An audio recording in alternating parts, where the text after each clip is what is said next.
Pak, untuk proyek-proyek yang besar ya, seperti BRT Palembang, Medan, dan IKN nanti ke depannya, seberapa besar kontribusi TKDN terhadap peluang pendapatan baru nih untuk perusahaan Anda? Ya, TKDN tentunya berkontribusi sangat besar sekali bagi kita dan pemain lokal lainnya untuk menjadi pemain utama ya di Indonesia. Cuman memang perlu diketahui bahwa pengadaan bus ini tidak sepenuhnya dibeli langsung oleh pemerintah. Jadi pemerintah ini juga punya skema yang dinamakan BTS, by the service. Jadi pemerintah ini tidak membeli langsung, tapi pemerintah ini membeli layanan ke operator bus.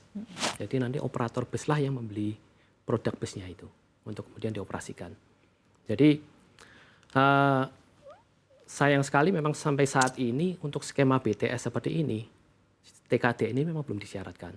Jadi kita masih bisa melihat produk-produk impor ini masuk untuk ya kebutuhan bus kota dengan skema BTS seperti ini. Oke. Ya tentunya kan ya kita juga tahu ya Pak ya bahwa dari perspektif manajemen sendiri Betul. target jangka menengah laksana ini pasti dengan ada segala tantangan ada di ekonomi domestik dan global pasti harus selalu meningkat lah tentunya Pak ya over the time ya. Dari sisi volume produksi, lini produk baru maupun ekspansi pasar luar negeri rencana nanti ke depan seperti apa Pak? Ya kalau Laksana ini memiliki kapasitas produksi sebetulnya 1.500 bus per tahun. Jadi kapasitas ini merupakan salah satu yang terbesar di Indonesia dan mungkin di Asia Tenggara sih. Jadi kita memiliki kapasitas yang cukup besar sudah. Untuk mengenai produk, kita akan selalu mengeluarkan produk-produk terbaru kita. Beberapa bulan yang lalu kita juga barusan meluncurkan produk main hauler kita yang kita namakan Warrior. Jadi ini merupakan kendaraan angkut penumpang untuk di pertambangan. Ya. Kita juga kemarin meluncurkan bus nukleus generasi ke-6 kita yang merupakan bus kota berukuran sedang. Jadi ini cocok untuk digunakan di kota-kota mungkin yang di luar Jakarta. Ya. Untuk pengembangan pasar, jadi Laksana ini selain memang tentunya pasar Indonesia ini sebagai market terbesar kita juga sudah mengekspor ke 5 negara. Jadi kita akan selalu berusaha mencari peluang di negara-negara lain. Ya, jadi di pertengahan tahun kemarin kita melakukan ekspor ke Sri Lanka, ini merupakan negara tujuan kelima kita. Ya, di akhir tahun nanti kita juga akan melakukan pengiriman batch kedua dan ya hopefully ini nanti kita juga akan melakukan pengiriman untuk negara tujuan baru lagi nih di Asia Tenggara. Kalau sepanjang 2025 ini evaluasi Anda untuk operasional Laksana seperti apa Pak? Tantangan dan justru peluang yang juga bisa diambil selama tahun ini Pak? Ya tantangan di awal tahun ya terutama itu memang cukup besar. Kita lihat ekonomi agak sedikit melambat, tentunya juga pergerakan penumpang juga menurun, kebutuhan untuk orang berwisata juga mungkin menjadi nomor 2 atau nomor 3 mungkin ya. Ya cuman memang di kita untungnya memang market kita banyak, sektor kita bukan hanya dua itu saja tersebut. Kita juga melayani bus kota, kita juga memiliki produk-produk yang digunakan untuk bus angkutan karyawan di industri maupun di pertambangan. Dan juga tadi yang sudah saya sampaikan, pasar ekspor kita juga mulai berkembang. Kita sudah menjamah 5 negara dan kita juga sudah mengekspor hampir 250 unit bus lah kira-kira. Ya, jadi kita memang ada segmen-segmen lain yang bisa mengisi mungkin penurunan dari 1-2 pasar yang memang biasanya kita andalkan. Oke. Ya. Pak Alvin, kalau dalam jangka panjang, apakah mungkin roadmap ke depannya Laksana mempertimbangkan diversifikasi bisnis, contohnya kelayanan after sales berbasis digital seperti ya predictive maintenance, misalnya ada fleet management systems, penyediaan paket baterai, dan lain-lain, maksudnya roadmap ke depannya Pak untuk pengembangan bisnis? Betul, kita memang sedang ada rencana beberapa pengembangan lini bisnis kita. Untuk pengembangan di bisnis digital, mungkin kita belum terlalu fokus ke sana.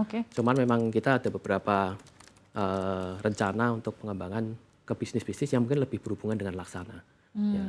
Contohnya seperti apa itu Pak? Ya sementara ini kita juga sedang mengembangkan bisnis after sales kita untuk beberapa operator kita agar kita bisa bekerja sama untuk melakukan perawatan bus kita.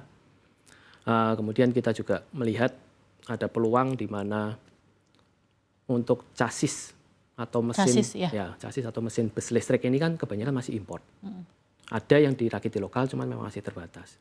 Jadi di Laksana ini kita juga berusaha mencari kerjasama dengan semua merek untuk melakukan perakitan chassis di tempat kita juga. Nah, kan tadi yang Anda sampaikan kan ada banyak varian chassis dari berbagai pabrikan begitu Betul. ya Pak ya. Ada diesel, hybrid ya Betul. Pak ya, full electric dan lain-lain. Nah, mungkin seperti apa, seberapa besar tantangan integrasi dari karoseri yang harus Laksana hadapi dan bagaimana perusahaan memastikan ya Pak ya, desain tetap modular dan juga cepat beradaptasi? Ya, tentunya itu memang merupakan tantangan besar. Cuman bagi kita sudah terbiasa sih bekerja sama dengan berbagai macam merek. Dengan kadang-kadang satu merek pun juga memiliki berbagai macam tipe. Jadi itu memang sudah kita lakukan sejak sekian lama. Dan ya kita untungnya memang dari APM, pemegang merek, mereka juga memberikan biasanya namanya body builder guideline. Ya, jadi hal-hal apa saja yang perlu diperhatikan oleh perusahaan karoseri seperti kita untuk memastikan bahwa body bus yang memang kita bikin ini sesuai dengan desain kendaraannya. Oke. Lalu untuk target 2026 kira-kira seperti apa Pak untuk industri karoseri dan juga perusahaan Anda? Ya, 2026 kita sih cukup optimis kalau kita melihat pergerakan 3 bulan terakhir ini penjualan kita meningkat cukup drastis. Jadi kita di tahun depan kita optimis ada peningkatan pertumbuhan dari tahun ini. Ditambah juga kita juga barusan meluncurkan produk baru. Ini merupakan pasar baru bagi kita yang tadi saya sempat sebutkan manhauler. Jadi ini merupakan pasar baru kita. Jadi kita harapkan juga akan ada kontribusi yang cukup signifikan di sana. Ya, jadi kita cukup optimis di tahun depan. Tahun depan ya untuk 2026. Jika ada aspirasi yang Anda bisa sampaikan mungkin Pak kepada pemerintah ya Pak ya, mengenai regulasi atau insentif atau support yang bisa diberikan dan terus dikerahkan oleh pemerintah agar industri karoseri Indonesia bisa berkembang lebih baik lagi, itu kira-kira apa Pak? Ya sebenarnya kalau menurut saya industri karoseri di Indonesia ini sudah cukup maju ya. Kalau kita lihat negara-negara lain di Asia Tenggara, Indonesia kalau saya bilang secara umum nomor 1, udah termasuk salah satu yang terbaik. Ya kita harapkan untuk pengadaan-pengadaan dari pemerintah secara langsung maupun yang menggunakan sistem BTS tadi, di mana pemerintah berkontrak dengan operator, kita harapkan memang bisa menggunakan produk-produk karoseri dari dalam negeri. Jadi at least mungkin chassisnya memang belum tersedia banyak, khususnya untuk yang merek listrik. At least pekerjaan karoserinya bisa dikerjakan oleh ya kita-kita ini yang berada di Indonesia.